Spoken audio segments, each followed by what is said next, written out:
We should use 30% of our energy to describe the problems and then 70% to think about the solutions.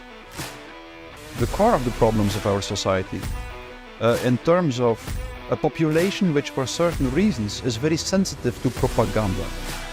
Its psychological system develops, and if you understand this developmental process, you also start to really understand what the act of truth-telling is. Great to be with you. And again, Mattias, tell us a little bit about who you are. Yes, well, I'm a professor in clinical psychology. I think it's always difficult to say who you are. Michel Houellebecq, which is the best writer of the moment, I think, said, "It seems to me that the human being is a mystery to itself," and I believe that. We don't know who we are. But anyway, I'm a professor in clinical psychology then. I articulated this theory on mass formation and totalitarianism during the corona crisis. And I explained that what we were facing during the corona crisis was the emergence of a new totalitarian system, not a fascist or a communist totalitarian system, but a technocratic, transhumanist totalitarian system. And just like every totalitarian system, it was based on the phenomenon of mass formation, which we had this podcast about 2 years ago, I think. Yeah, and then I was invited to talk about the way in which this transhumanist, technocratic ideology threatens humanity itself, threatens the human being itself. And that's, of course, a characteristic of all totalitarianism. It destroys the core of the human being. And that's why, according to Hannah Arendt, it's the ultimate evil, because it always destroys the very core, the psychological essence of the human being. Moving beyond the description of the problem, and that's important, I think. We have been throughout the last 3 years, many people have been describing the problems we are dealing with, or that are surfacing now. The problems of our society, and I was one of them. In my latest book, The Psychology of Totalitarianism, I described the problems of the Enlightenment society. I described the problems of human living together in the 21st century. But we should move beyond that, and we should think about the solutions, I think. And I think that's what we should use 30% of our energy to describe the problems and then 70% to think about the solutions. That's what we should do, and that's what I want to contribute to, and that's what I will try to contribute to in my next book. There's an element of looking in the rearview mirror at what's happened, still reclassifying, and I think there's been a almost formalization of the evidence now. We're becoming more sophisticated in understanding of the problem, but also how we articulate the problem. But then similarly, we're looking forward and looking, where do we go from here? Yeah. Looking at solutions, but also using our creative faculties to imagine a different path. Now, you've mentioned your new book. You've examined the root causes of what we've witnessed, certainly from a social and psychological perspective and various other perspectives, looking at totalitarianism. You've drawn on mass formation, and now you're looking ahead yourself and thinking towards solutions. Tell us a bit about what you see as some of the most vital solutions to these problems you've focused on for the last few years.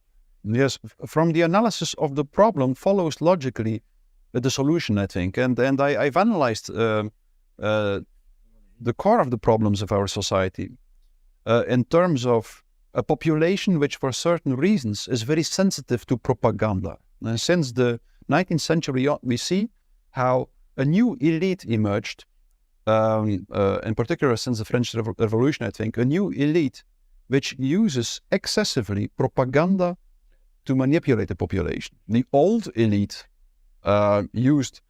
imposed their will to the population in an overt, direct way. But the new elite couldn't do that anymore for certain reasons, which I will not go into now. But the new elite realized that as they were incapable of imposing their will in a direct, overt way, they had to impose it in an indirect, covert way. And that's what they developed propaganda for. So in the 19th century, we've seen the emergence of a completely new kind of lie in our society, which was called propaganda, a kind of lie which is an ideological, theoretical lie, and also an institutionalized lie. There were institutions established that cultivated the art of lying, and we call them propaganda institutes. And now, from the 19th century onwards, propaganda became more and more and more important to the elite. It became more and more important to the elite, and now we live in a public space which is constantly saturated with indoctrination propaganda. And as soon as you start to realize that that is the core problem of our society, that we have an elite that uses propaganda excessively to control the population, and that we have a population which, because of its lonely state, is extremely sensitive to propaganda, you see that the real problem and the real crisis we are facing is not a climate crisis, it's not a Me Too crisis, it's not a banking crisis, it's not a terrorism crisis. No, the real crisis is a crisis of truth.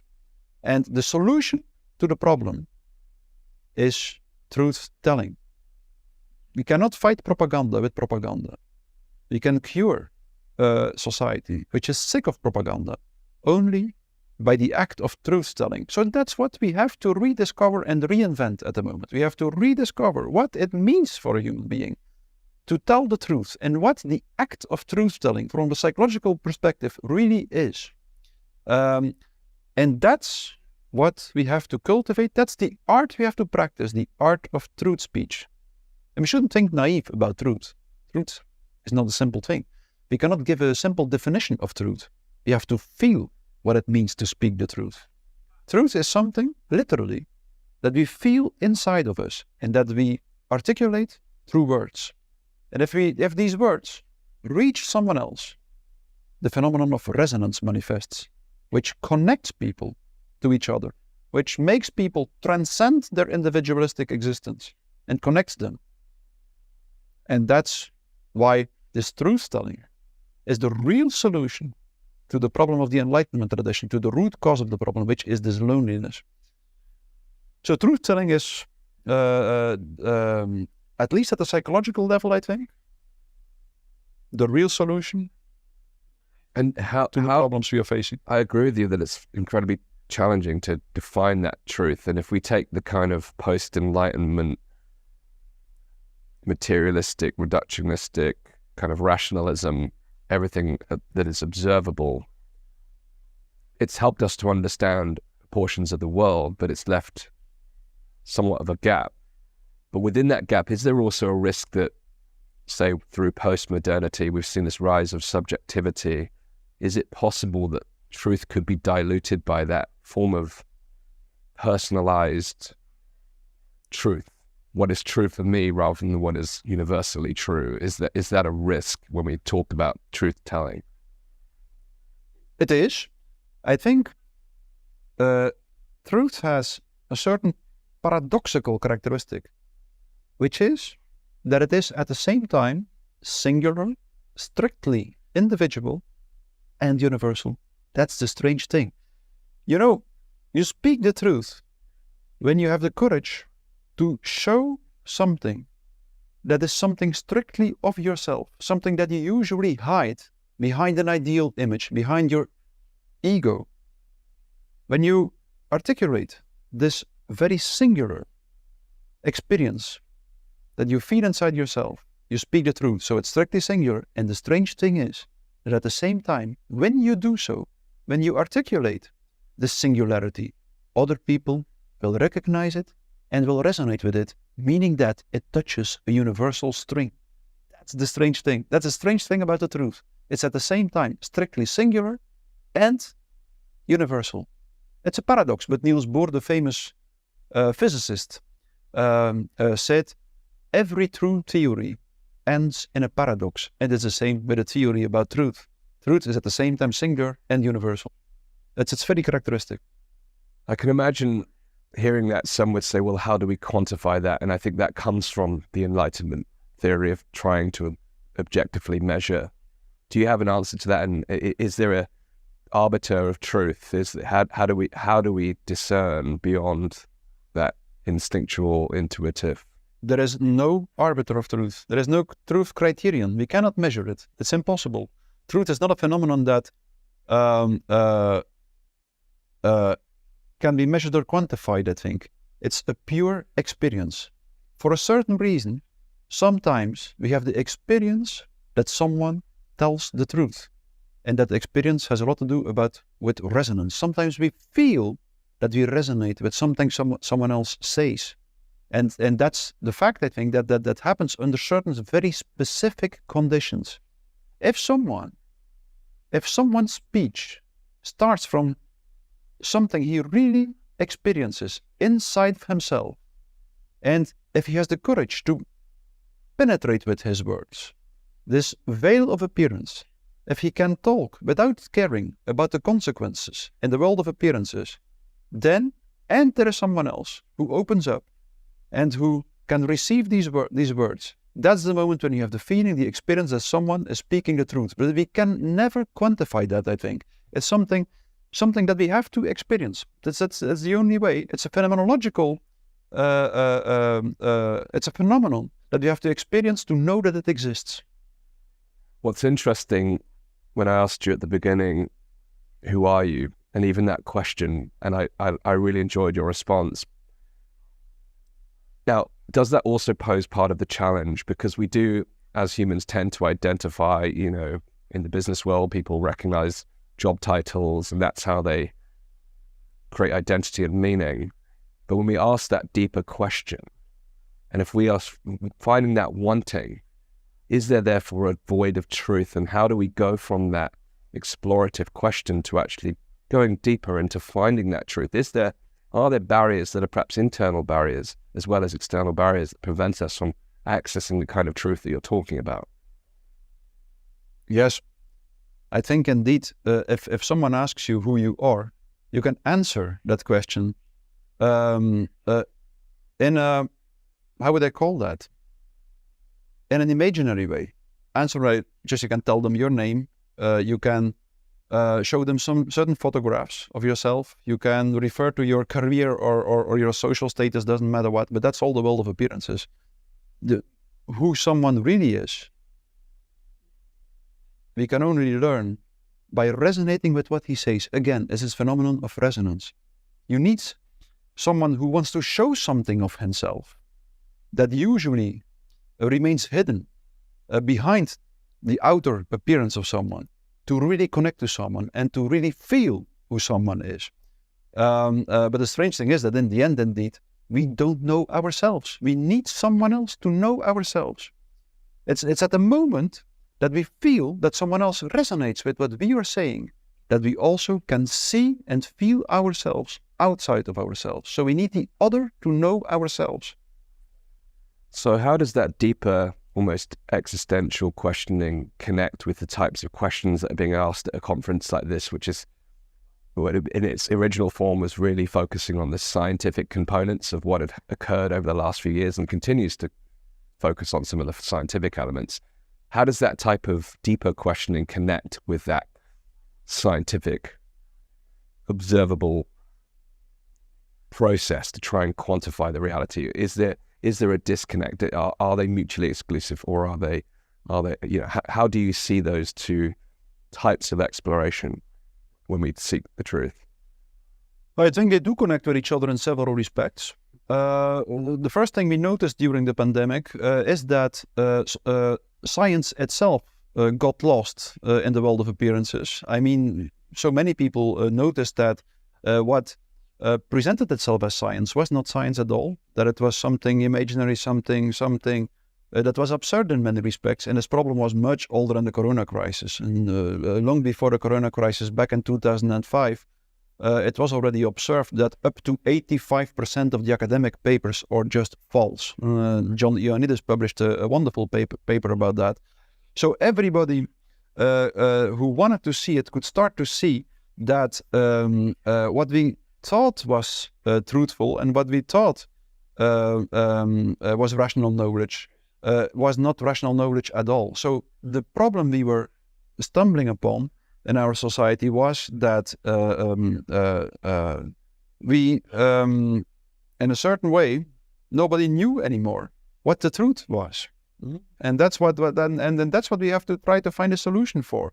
That's what the conference was all about, I think, or at least a certain aspect of the conference was exactly the fact that most research, most academic research, most scientific publications about the crisis were not true and were not reliable. And that's what we can try to find a solution by measuring better, by observing in a more objective way what happens. Yes, but that's only a very superficial solution, I think. I think that the real solution is rather situated in the fact that what we have to try to realize as a society is that rational understanding in general can never grasp the essence of life, and that our rational understanding is extremely limited, and that it's only this kind of knowledge that transcends rationality, which is much more an empathic knowledge that can be the true guiding principle for a human existence and for human living together. So I think in this way, the two things are connected. Truth-telling is exactly this kind of, the realization of this empathic resonance with each other. Truth-telling is what connects human beings in an empathic way. And that's the real solution for the limitations of rational knowledge and scientific knowledge in general that we are stumbling upon now in the corona crisis and much broader in the academic world in general. Thank you. This has been a deeply insightful conversation once again, and I think everyone here this weekend, this event, the Better Way Conference, is on that path of truth seeking and then truth telling, because they're two different things. I think is finding the truth, whether at the level that we've discussed, that kind of visceral internal sense, but also that external exploration of reality, and then how do we communicate that truth in the art of truth telling. Could you close by telling us a little bit about what you're going to be focusing on your new book, which is looking at that part of the solution? Yes, on exactly this. What are the psychological characteristics of the act of truth telling, in contrast with propaganda, indoctrination, all kinds of rhetorics? That's what the new book will be about. And to really understand what truth is, I think we have to understand how our psychological system, how our soul, if you want, emerges and develops within a linguistic relationship with the other. A child is born in a linguistic relationship with other people. That's where its psychological system develops. And if you understand this developmental process, you also start to really understand what the act of truth-telling is. It has everything to do. The act of truth-telling has everything to do with being capable of leaving your ego and your narcissism behind and speak in a sincere way, starting from something that we usually hide behind our outer appearance, behind all the ideal images that society projects onto us, behind the matrix of social rules we are supposed to follow and conform to. So that's what we need to do. Every time we speak, we can choose. We can speak in such a way that we confirm all these ideal images that society projects onto us, all these social rules, or this matrix of social rules that society expects us to follow, or we can speak in such a way that we stay loyal to what we feel is sincere and honest inside of ourselves and talk no matter what the consequences are in the world of appearances. I will elaborate on this in a psychological way, in a very technical way sometimes, but I think it is extremely important to understand as well as possible what truth-telling is and under what conditions we can practice it. Because I really believe that it is this act which is as old as mankind itself that will be the solution for the problem we are dealing with now, the problem of a society which is sick of propaganda and of this new type of lie, which we call propaganda, which the elite uses in such an excessive way. Thank you, Mattias. Thank you so much for inviting me, Dan. Say no to the WHO. You're invited to join us on the Road to Geneva, our exciting new campaign to resist the World Health Organization. The Road to Geneva campaign will culminate in a pan-European convoy that's going to converge outside the city of Geneva on Friday, the 31st of May, ahead of a peaceful rally outside the United Nations building on Saturday, the 1st of June. If you want to join us, head over to roadtogeneva.com and you'll find about the latest convoy plans, how to get involved, and details of the wider campaign to challenge the WHO. I hope we'll see you on the Road to Geneva.